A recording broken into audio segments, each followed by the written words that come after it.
Hello, Mark Red Larson here for the Dreamcatcher podcast. Thanks for joining us. Today, my guest is Dan Quinlan from Indiana. How are you doing today, Dan? I'm doing good, thanks, Mark. Yourself? I'm doing great, and thanks for joining us. So, Oh, um, thanks for having me. Indiana. Where at in Indiana are you located?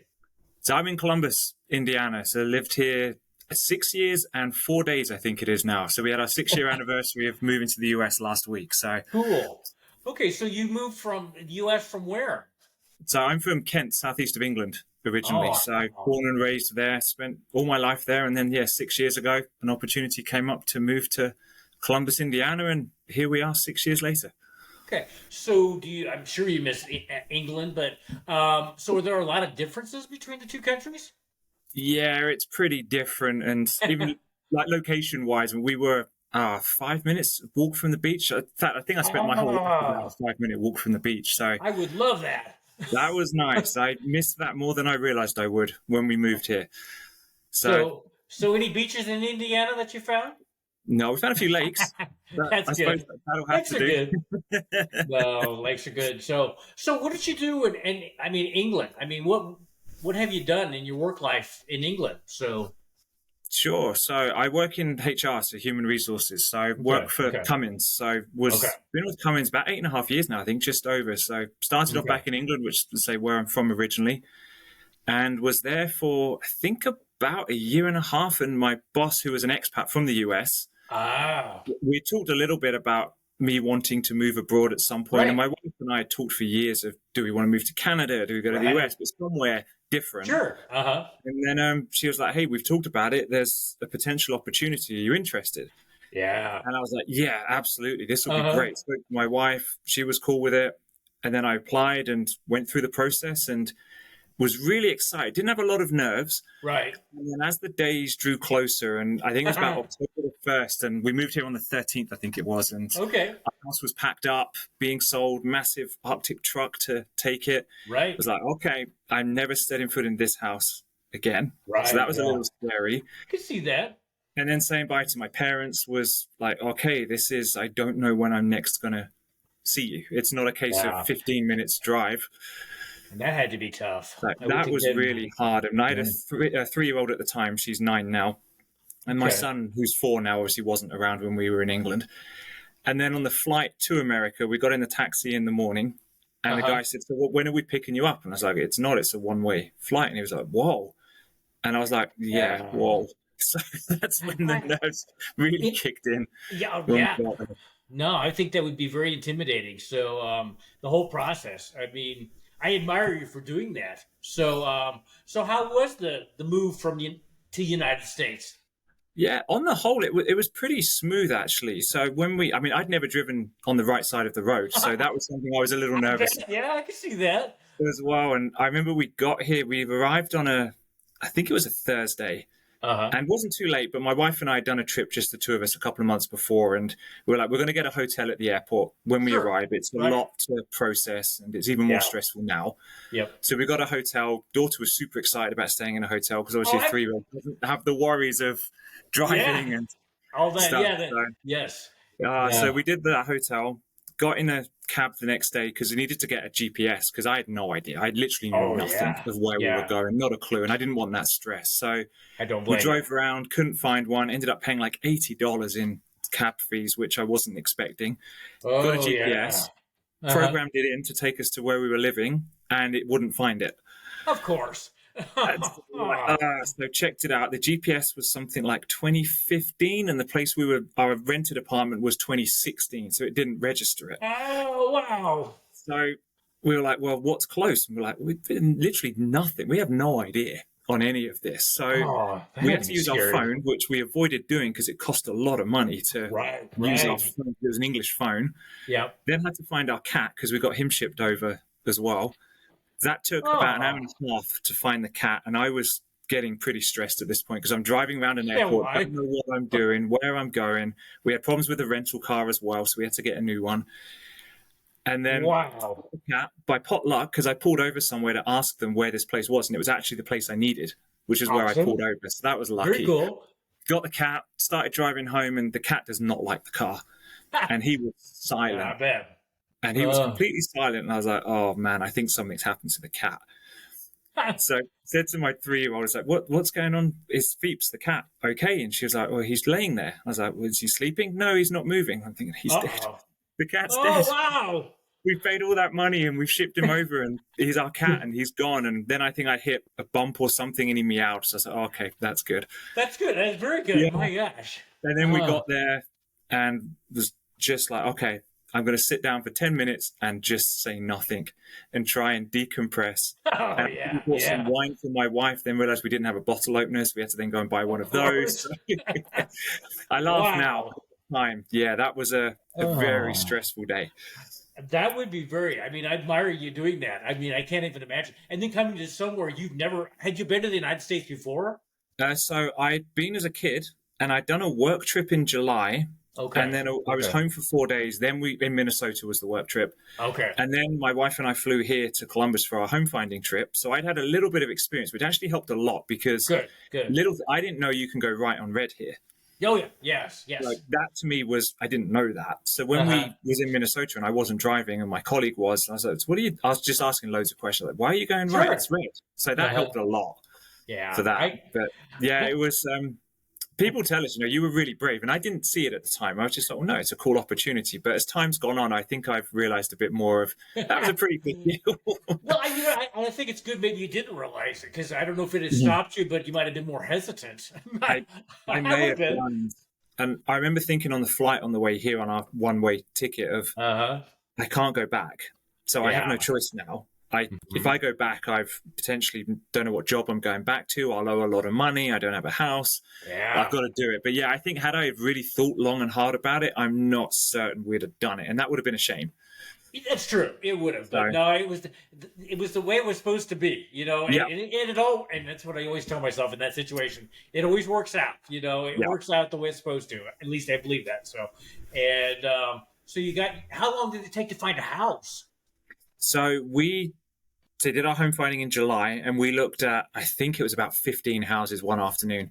Wow. It was intense to the point where we were actually taking notes on each house because we knew we'd never remember which house was what. Sure, yeah.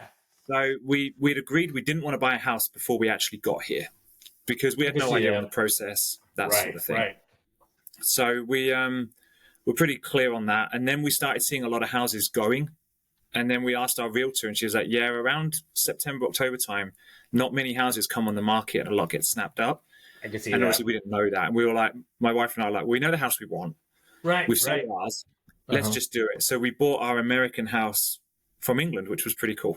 That is cool. Okay. So, then I had to figure out how to wire money and all of that stuff. And I'm glad we did that. It was the right decision to do it. But yes, that was pretty cool. I remember we were at a play fair with my mum and dad and my 3-year-old going on the rides. And there was me on the phone with our realtor trying to sort out at home. Wow. I mean, you learned so much, but I mean, it's just, that's so cool. I mean, that you did this and I think you're happy in Columbus or in the United States. Yeah, we are. Yeah. And it was 6 years. I mean, that's gone by really fast. And had you have told me 6 years, I'm not sure I'd have believed would have still been here. We had a lot of back and forth in our minds of, I can understand do we stay, do we go back? So I think if you'd said to me 2 years ago, you'll still be here like right now, I think I would have been surprised. But we're really happy now. It just took a bit of time. So somebody that is thinking about doing that, we're moving from the United States over to Europe or somewhere. What would you tell them? I mean, just go for it, or what would you suggestions or advice? Sure. So I think work out what's important to you. Of what are you gonna miss, and is it enough to keep you at home? Because the family's really hard. I mean, there's no two ways about it. It is really hard. Yeah. But having WhatsApp video calls, and my parents are actually coming out in later this week to visit us for 10 days. So that's going to be awesome. Yeah. So I think that, and I would say immerse yourself in the culture because it is different, but you need to understand it if you move here and enjoy it. It's stressful. There's no two ways about that.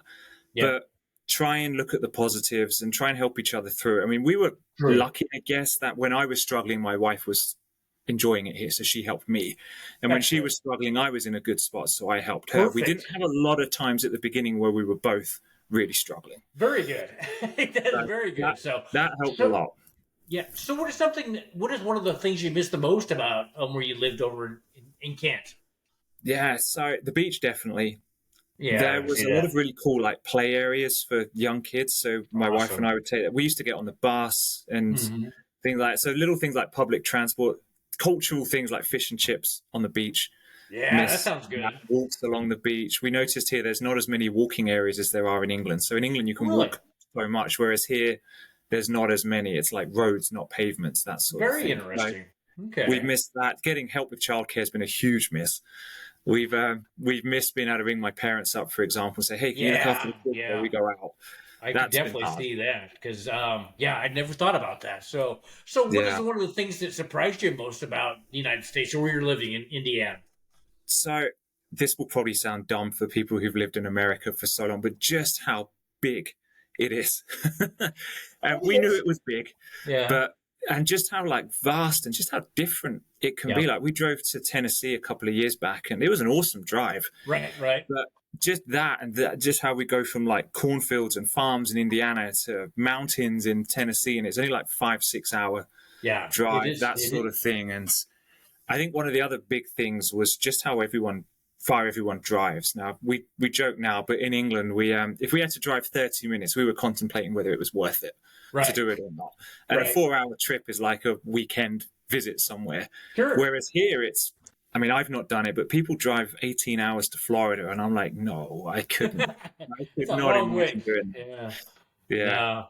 Yeah, it is. It's just like, I mean, when we talked previously, in Nebraska, I mean, it's 400 miles, and then not quite that with the height, but it's just like you just drive. For one thing, Yeah. there isn't. I mean, I probably more urban where you're at, but where I'm at in Nebraska, you would walk a long ways before you'd find public. I mean, I don't think there's even Ubers or anything like that out here. I mean, you get in a bigger town, of course, but Mhm. it'd be a nice walk, a nice long walk, because the biggest town where I'm located is 10 miles away. So Oh, wow. Okay. it would definitely be so. But so okay, I know your job in Indiana, but so what else are you doing in Indiana since you've located there?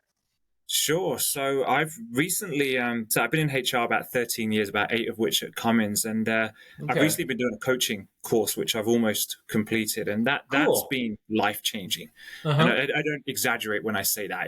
For me, it's Awesome. been really life changing. Of the skills I've picked up, the ability to help people, and I'm going through that course. I was like, this is You where just knew this that is where I this am. is This is it. where I Yes. want to be. Yeah, and I do a Yeah. lot of it in HR, and I really enjoy that, and that's great. But this was a totally unique skill set that I think Okay. works really well with me, and also just the interest and the passion. And I was like, this is amazing. Just Yeah. how you can ask a certain question and how that can help Yes. someone look at something Yes. in a totally different way, just by Yeah. the way you've helped them Yeah. process. Change their whole life Yeah. potentially. So what? I mean, had you always thought about coaching, or what got you to? What was the epiphany that got you to that direction or that journey? Sure. So I did like football coaching for kids. I'd done a bit Oh, of that okay. when my daughter was a little bit younger. And I know that's different, but it's still an aspect of helping people and teaching them that sort Exactly. of thing. Yeah. And I really enjoyed that. And she enjoyed having me as a coach, I think, as well. So I Cool. enjoyed that. And in my job, when I looked at, what are the things I enjoy most, it's helping people through a problem, whether it's solving it or Yep. helping them through solving it. Yeah.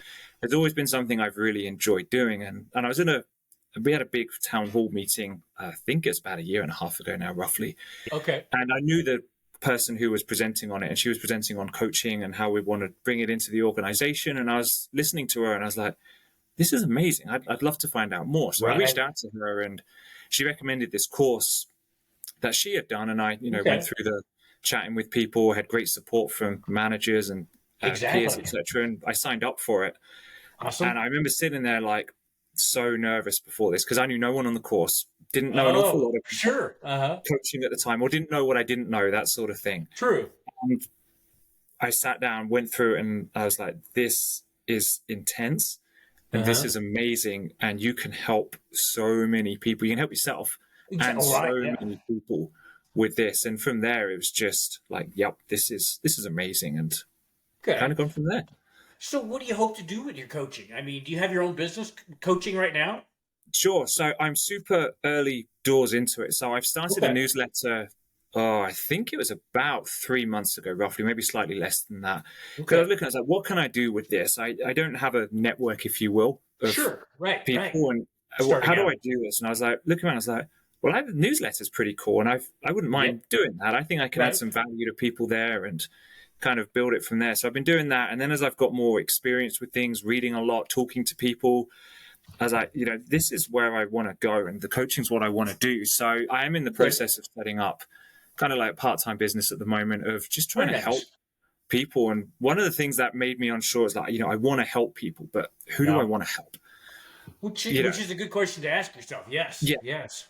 And I went back and forth on that a lot. I was like, at first I was like, I can help everybody. And that's noble and that's great. And I genuinely believe that I can. But there's also an element of, if you try and help everyone, you're probably not helping anyone because you're too vague. And you spread yourself too thin. Yeah, exactly. And your messages are kind of here, there, and everywhere, and don't quite resonate because you're trying to capture everything. And as I went through the course and I was talking to the instructor about it, and she said, "Well, you think about it." And I was like, "Well, what am I and who am I? I'm a parent. I work.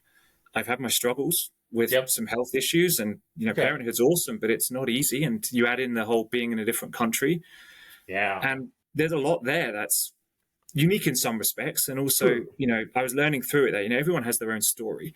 And challenges and accomplishments. And I was like, I really want to help working parents. And I was like, well, how do I do that? Cool. Okay. And kind of went through what I went through and talking to people, and it was like, working parents, not all of them obviously, but can feel lost, confused. You've gone from working and that being a really important part of your life, and it's still an important part of your life, but now you've got to balance parenthood, and parenthood's a challenge because, especially the first time, you've no idea what you're doing. Exactly.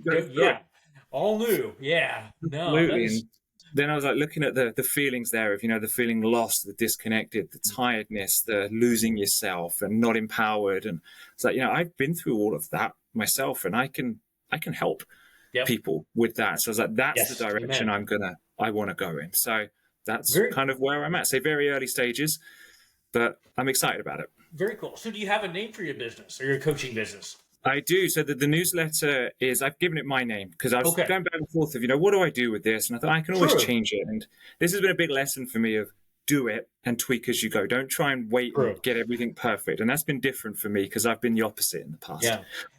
And I think most people are. And I think that's the way most people don't, because they want it all basically kind of perfect before they begin.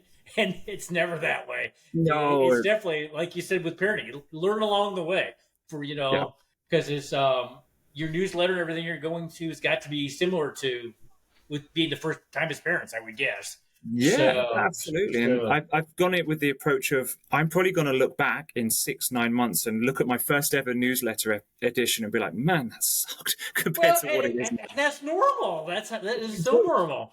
Exactly. And I'm going to enjoy it. So it's Dan Quinlan Coaching and .beehive.com is the website for it. And kept it pretty straightforward. Awesome. Very cool and awesome. So, and we'll put that in the show notes too. Make sure we get that so people can get a hold of you. So are you having a number that you want to stay at for coaching, or are you just, how many people would you like to coach at a time? Sure. So at the moment, I'm in the testing phase. I was conscious of, whilst I don't want to make everything perfect before I release, I also don't want to release a signature product that's not been well tested either. And that's important to me because I want to help people, not have them be unhappy with something I've done because I haven't tested it. So at the moment, I'm in the stage of testing, and, I'm perfectly open to taking on probably maximum 10 people to test that. Obviously, I'd offer a pretty big discount to do that too, because that only seems fair. And want to help them through it and also get feedback on, what worked, what didn't work, what can I do differently for you? And the power for me is I've got some great tools that can help people, but it's the one-on-one totally. Let's talk about it. The tools are great and they are really, really good, but let's talk, because we can go deeper in any area you want or don't want to in those areas. It's the way you evolve to know what works and what doesn't work. And it's kind of a win-win, because these people are kind of on both the same, they're kind of figuring it out. And so are you, along the path there, along your journey. So, where do you want to go with this in 5 years, 10 years down the road? Sure. So I got a lot of plans. And one thing I've learned with it is have your plans, but also make sure you start somewhere. So for me at the moment, it's the one-on-one coaching, the newsletter. It's a free newsletter. So that's to help, this general bite-sized stuff, about 5-minute read every week. Perfect. Coaching is obviously more in depth with that. For me, what I really want to get to in the next, let's say 5 years, probably a bit less than that, maybe 3 to 5 years is I want to be doing group coaching because I can reach more people. There's only so many people I can coach one-on-one. True, that's true. So for me, it's that group coaching where I'm helping people, but also they're helping themselves and other people within that too. It's not just people working with me, it's themselves, each other. I can see so much power in that. So that's the longer term goal. And a podcast maybe, who knows? Yeah, you would be, like we were talking earlier, you'd be great with a podcast. And I was thinking while you've been speaking, have you ever thought about being a speaker? You speak well, and when you were explaining your trip over, I thought this would be great. When you're, have you ever thought about becoming a public speaker? Maybe you are. I'm not at the moment. I have been recently, and it's really interesting. And this is where that power and that coaching course and everything's come from for me. Because if you had told me maybe 3 months ago, certainly 6 months ago, hey Dan, you're going to go on a podcast, I would have laughed and said no chance. I don't have a story to tell. I don't have anything to say. I'd be awkward. I don't want to do it. And then as I've learned more about myself and my confidence has come up through, learnings, that sort of thing, and really getting to know myself better, I was like, I do have a good story to tell. And if people don't like the story, that's okay. But if people do and it helps, great. So for me, I'm leaning more towards, I would love to do some speaking. And when I visualize 5 years down the line, it's the group coaching, it's the speaking, it's the podcast, it's a book as well. Yeah. Okay. So you want awesome. So have you got the book in or just got the idea of the book? Yeah, I've got a couple of ideas already, and it's whether I marry them together or keep them separate. One is around, my whole coaching thing is about, you need to understand your values and your purpose, and that will guide you through life from there. And that to me is the key because it's the sustainability piece as well. I've had times where I knew something was wrong, went really hard to fix it, then burnt out and lost confidence and realized after a while that I wasn't fixing the real issue. And the real issue was I didn't know who I was. Anyway. And then, I think, go ahead. Sorry. And then through the exercises and working through that, I was like, okay, I know what my values are. I know what my purpose is. And it directs so much. I mean, I've had things come up where I've been asked to do something and was like, no. And a year ago, I probably would have said yes, even though I didn't want to. Yeah. So that for me is, hugely important. So a book potentially around, helping people understand, know their values, their purpose and what it can do for you. And a book about my story. So moving here is, I think, a pretty cool story. Yes. Yeah. And you have a good backstory. And because I visualized it, I know that terror of that day too. It's just, I didn't have, because when I think I told you my Cheryl, my wife and I went to Italy at the end of June. And that first day in Naples was kind of what you just explained. It was just like, I made a big mistake coming to Naples. So, but we all have a backstory. And your vibe attracts your tribe. The people that resonate with you. And people tell me it's like those people are just waiting for you to do, your book and your podcast and what are you speaking. And so does your wife help you with this? Yeah, she's awesome, and she's going to listen as well. So I have to say that too. But she is absolutely awesome. So she is so great because she is so supportive, but also very open. And if she sees something that she doesn't think's quite right, she will tell me. So if I show her something, that's good, and she says it's good, I know that she thinks it's good. Yeah. And if I show her something and she doesn't think it resonates or whatever, she'll tell me that that's the case. And that's tough to hear, especially from your wife. And I've learned through this too, that I take her criticism harder than I take anyone else's because I'm desperate to impress her. Yeah. Well, there is a lot to that. Yeah. And you have her opinion and everything holds a lot of, credence. Yeah. Because that what she says, she's doing it out of love, basically. And I'm the same way when Cheryl, and sometimes I have to ask, which is cool, but it's just like, it's worth a lot. It is so worth a lot. It's just like, when I started doing these podcasts, and this is like 122nd episode right now. Ooh. And when I started out, it's just like Cheryl's like, no. It's just like, and then I look back, it's just like, oh my gosh, but you evolve, you really evolve. And kind of like you said, 2 years ago, I would have never said podcast. I would have said that is never happening. So, and now I love doing it. It's just, I look forward to doing them. And it's amazing how things change. Mm-hmm. And I think that's something people that aren't in tune with this, they have their life and they're kind of, they don't think outside the box. Yeah. And it's just like, to catch your dream, you basically have to do that. And I can tell you want to have people catch your dreams too. And, yeah, absolutely. And I struggled a lot, and I still do. And I think that's always a journey. That self-doubt, why would people listen to you? What have you got to say? Why are you an expert? Yep. Those types of voices. And I do know those. I do a lot of that with my coaching too, of how you don't ignore that, but don't let it control you. Yep. And how to do that. And I kind of learned through that of listen to that voice, but it's a voice. It's not a decision maker. It's a voice. And my instructor as well, I can't remember if she said it directly to me or someone else, was like, if you don't use your gift to help people because you're scared, that's selfish. It is. And I can't remember who said that, but that really resonated with me. And I was like, do you know what? That's actually spot on, because if I can help people not go through what I went through or get through it quicker, and I don't do that because I'm scared, that's pretty selfish of me. It is. But I understand the other point of not, it's just like, because imposter syndrome, it's like, why would I have any value for anybody? And it is selfish, but I can understand both sides of that. But you do have to get through it. It just has to be, it's like, you do have a voice. And there are those people out waiting. And if you hadn't done it, all the people the ripple of all the positivity that you're putting out there would not be into the world either. And we definitely need all the positivity we can get in this world. And, totally agree. And you and I wouldn't be talking had you not started this, and I hadn't have done my bit either. So no, exactly. Yeah. It's interesting how it has to become non-negotiable, because there's days where you don't feel like doing it. Absolutely. Or anything. I mean, it was kind of going to the gym, or doing this, or just being first time on a stage. I would think that would be one that would really be, I have to do this, but boy, it would be tough, I think. But then I think I would get the power and the vibe from the audience and do that. Mm-hmm. So what are some other things you're working on or would like to work on?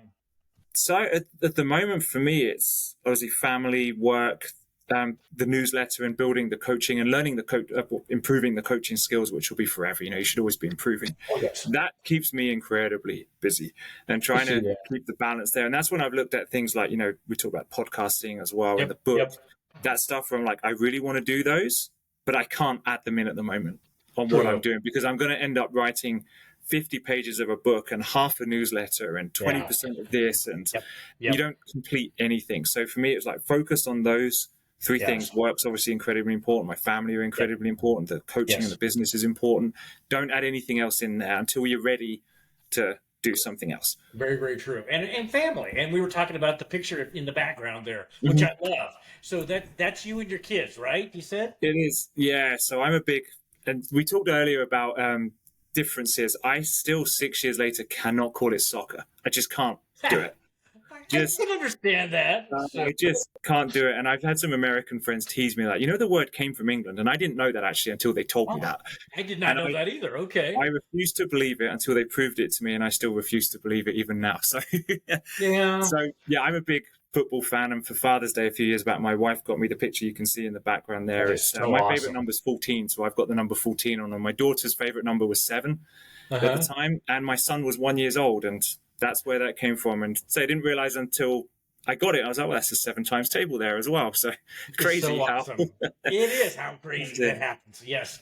No, I love that. So, and one thing with the United States getting more into football, and knowing the difference that it's the same thing, football and soccer, that people definitely, and I have a lot of friends that, actually I have a friend that moved from Canada to Lisbon, Portugal. That is, he's 15 and trying to become and will become a soccer player, a football player. And it's just like, that's one thing I think the internet has brought everybody. The differences are. I mean, maybe it's good, maybe it's bad, but we're kind of more in tune with everybody. I think that's definitely the case. Kind of like when I went to Italy, it wasn't anything like I thought. I thought I'd have to speak Italian and do all that stuff, and pretty much everybody spoke enough English that I could get along. I didn't use my app at all, and then I had moved my money over to Euro, and it's like, oh, we take cards. It's like, okay, I wouldn't have. I did do that, but it's just like. It's interesting that you think you know what a place is like, but it's not. Yeah. And I imagine that was probably like when you came to the United States a little bit. So yeah, absolutely. And little cultural things like drive-through ATMs. We don't have those in England. Really? So when we drove past them, I was like, really? You can drive through? And that's amazing. I would never have thought of that. And I hadn't written a check out for 20 years until I moved here. Really? Okay. Yeah, you haven't used checks over there. They exist. But I had one checkbook and it lasted me 10 years maybe. Wow. Just that one checkbook. But when we moved here and someone asked for a check, I was like, really? So that really surprised me. And then I wrote it out wrong and had to get it redone and all of that fun stuff. Oh, yes. All the stuff until you get to a place you don't know what it's like. So absolutely. And then, of course, I mean, we have to have drive-through everything in the United States. I mean, there's this new coffee shop that just opened up and you drive through it. It's you go through the building. Mm-hmm. Wow. And it's just like, I hope everybody makes sure that, because it's pretty narrow, but it actually was a car wash and they converted it over to a coffee shop. Wow. And it's just like, yep, that goes with, we don't want to ever get out of our car. We have to just make sure we're, so, okay, do you have drive-ups like when you go at McDonald's? I suppose you had McDonald's over there? We have some drive-thrus. We have McDonald's. And from memory, say it was 6 years ago now, I'm sure there was like Starbucks, Costa Coffee, which I don't think is here, but it's like a Starbucks, that sort of thing. That they're drive-thrus too. But yeah, I'd never seen a drive-through ATM. Drive-through pharmacy as well. I don't think we had those from memory in England. But then when I got to a winter here and realized how cold it gets, I understood why you have drive-through. Yeah, you just don't want to get out. No, I mean, where you were at before, what was your winter like in Kent? So it was, and I'm going to try and do the conversions here because I still do a lot of Celsius because that's just what I'm used to. So it would get to, I think the coldest I'd ever experienced it in England was around 26 Fahrenheit, something like that, I think, give or take. Okay. Which is cold, but not as cold as it gets here. No, I remember I was walking back from a football game actually, and I was saying to my wife, I was like, I've never been so cold in my life. And then we moved here. We had a Chicago storm a few years back now. I think it was 2019, and it got to, I think, minus 20 Fahrenheit or something. I was like, this is insane. How do people even live in this weather? And I wonder that when it gets cold, it gets that cold here in Nebraska, and it's like, why do I live here? With the snow blowing, because our snow, and probably maybe in Indiana, very rarely comes down straight. We usually have the wind going. It's usually vertical, our snow. And it's just like, that's when I really miss my beaches and stuff like that. Oh, yes. But my mum messaged me the other day with them coming over, and she was like, so what's the weather like? And Indiana, I remember someone telling me when we moved here, if you don't like the weather, give it 5 minutes and it'll change. And I laughed and didn't think much of it. But I said to my mum, and I was like, well, and this is in Celsius, it can go from 5 degrees Celsius, what's that, around 35 Fahrenheit to 80 in the same day. Well, so I would pack winter and summer clothes because I have no idea what it's going to do for you. You just start, and then you kind of have clothes so you can kind of strip off to summer clothes and by the end of the day. So yeah, which for their suitcase isn't ideal because I need them to bring me some English chocolate. So I'm hoping they don't pack too many clothes. Okay, so English chocolate, how's that different from what we have here? Yeah, I can't. Hershey's and there's the main one I know here. I just don't like it. So for me, it's the English. You had things like Dove here, which is like our Galaxy in England. Okay. They're good. I like those, but I can't really expect. It just tastes, I think, better, which is probably just from growing up with it. But I really like English chocolate. Do you like Lindt chocolate or those kind of things? Lindt chocolate's good. Yeah, Lindor. We have Dairy Milk, Cadbury's, which I know was bought out years back by an American company. But yeah, so. That was a big difference for us when we moved here, and the size of the portions here too. Yes, and you wonder why almost everybody in the United States is overweight. Absolutely. I mean, when we went out for lunch, I was like, "This is like a dinner. This is huge." But you get used to it. It just takes a bit of getting used to. Yeah, it is. It's just like this is enough to feed 4 people. It's just like, I mean, it's like really reasonable when you price it out that way. So, yeah, it, well, and that's one thing I noticed in Italy. I like their food because I think it was more like homemade. It tasted really, it had great flavor. And I thought, oh my gosh, immediately I could tell the difference. I think our food here has so much, or too many preservatives, chemicals, and all that stuff in it too. And but no, Italy, their food was awesome. I really like that. So, so what was one of your favorite things to eat? When you were in Kent? What was like? I mean, what did you have for like a meal? So similar-ish, I think, to here. Just say fish and chips was a big difference. You can get fish and chips here, but obviously it's very different because the fish was caught just around the corner. Very good. Where I lived, and where I lived was a very small town, but it was famous for its oysters. Okay. I'm not a fan of oysters. Tried them a couple of times. Just do not. You like and my wife. My wife does not like them either at all. So but, they had an oyster festival which used to keep the town going for. It was a 2-day event, and it would keep the town revenue-wise going for about a year. Oh, it wow. was huge. So Big there'd deal. be like hundreds of thousands of people going on this small town and stuff, which was awesome because I lived right by the harbour at the time. I could just walk there. I didn't have to worry about parking my car or anything like that. Perfect, yeah. Which was nice. But yeah, so we had a lot of fish food, fresh fish food, which was nice. Very, very good. Yeah, and that's what we noticed in Italy too. It's just like this is no comparison in central Nebraska. Very much no comparison. So, so Dan, before we end the podcast, I always asked, what was your dream growing up as a kid? Because most people forget their dreams when they were a kid. Sure. So I had I was thinking about it because I listened to a few of your podcasts, certainly when I walked the dog, and I was like, he's going to ask me that question. You got it. I asked a few people, so I need to be prepared as well. And I was like, from what I can remember, it was a professional footballer, which I mean, most kids, certainly in England, dream of that. Sure. Or a policeman. And I actually cool. asked my mum, and I was like, Mum, this is did I remember that right? And she goes, yeah, you wanted to be either a professional wrestler, which that changed pretty quickly, or a policeman. And nice. I remember speaking to you as well about it, that I'm pretty sure I applied for the police when I was 17 or 18 and didn't get in, and then started thinking a bit more of, don't know if I want to do this. I certainly don't want to wait another 6 months. Right. At 18, I didn't know what I was doing. And before you know it, you're 25 and you're waiting, and I didn't want to do that. Yep. So I kind of went into business degree, and I thought, business degree, that opens up so many doors. I don't know what I want to do, but that opens up a lot. And that's where I then sort of fell in love with the HR and the people side. And then I started thinking about it a bit more, and I was like, well, that police side, it's helping people, it's investigations, similar to what I do a lot in HR as well. So whilst that dream didn't materialize, and I don't have that dream anymore, it was interesting of how actually there was some crossover in there as well. And I can see that. So no police, not going to do that in the future. No. And I have a lot of respect for people who want to do that profession. So me too. I think they don't get near the respect and how hard it is to do that job. So I'm with you there. Especially here in the United States, where in certain states they were wanting to defund the police, and it's just like, just try it without the police. If you want to have chaos, no, I don't get that. But that's so cool. So. Okay. So anything you would like to share with the audience before we end, or is that good? Or sure. No, I appreciate you having me on here. Let me tell my story, and I thoroughly enjoy listening to the podcast. And I'd encourage anyone. Say my newsletter's free. I'm working on the coaching business, and I'm pretty open with how that's going in the newsletter as well. So, I'd love for people to sign up, follow my story, and if I can help them, then reach out. All the details are in the newsletter. I'd love to help. Awesome. So is there a date that the newsletter drops every week, or? It does. Every Monday at 6:30 a.m. Eastern time.